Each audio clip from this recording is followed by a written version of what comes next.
السلام علیکم ورحمۃ اللہ وبرکاتہ۔ میں ہوں آپ کا ٹیچر زبیر وہاب اور آپ دیکھ رہے ہیں mentoring on screen YouTube channel.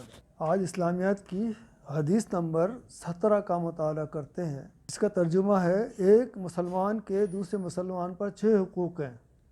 پہلا، جب وہ کسی مسلمان سے ملے تو وہ اسے سلام کرے۔ دوسرا، جب وہ اسے دعوت دے تو وہ اسے قبول کرے۔ تیسرا، اور جب وہ اسے چھینک آئے تو یرحمک اللہ کہے، یعنی اللہ تم پر رحم کہے۔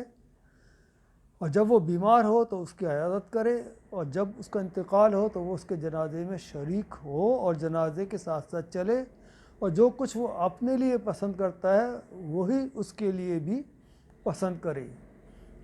تو اس حدیث میں روزمرہ کی ہم اپنی زندگی میں مسلمان کے اوپر اسلامی رشتے اور معاشرے کے لیے چند 6 باہمی حقوق کی ادائیگی کی تلقین کی گئی ہے۔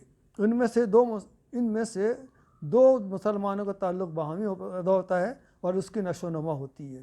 وہ اس کے ان کا خاص طور سے اہتمام کیا جائے، جیسے اللہ تعالیٰ نے سورۃ حجرات میں کہا مومن تو آپس میں بھائی بھائی ہیں، تو وہی اسلام نے ان کو اخوت اور میں رشتے میں باندھ دیا ہے، یعنی اخوت اور بھائی چارے میں باندھ دیا ہے، بھائی بھائی کہہ دیا ہے۔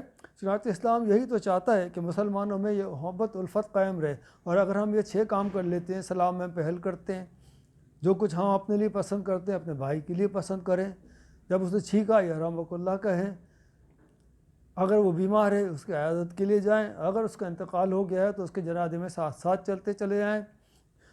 تو یہ اگر ہم اپنی عملی زندگی میں اپنا لیتے ہیں تو اس کا مطلب یہ ہے کہ ہم آپس میں بھائی بھائی ہیں، اور اس سے معاشرے میں اچھائی اور بھلائی کو فروغ ملتا ہے، اور باہمی اخوت اور محبت آپس میں بھائی چارے کا نفاذ ہوتا ہے اور معاشرہ بھلائی کی طرف جاتا ہے۔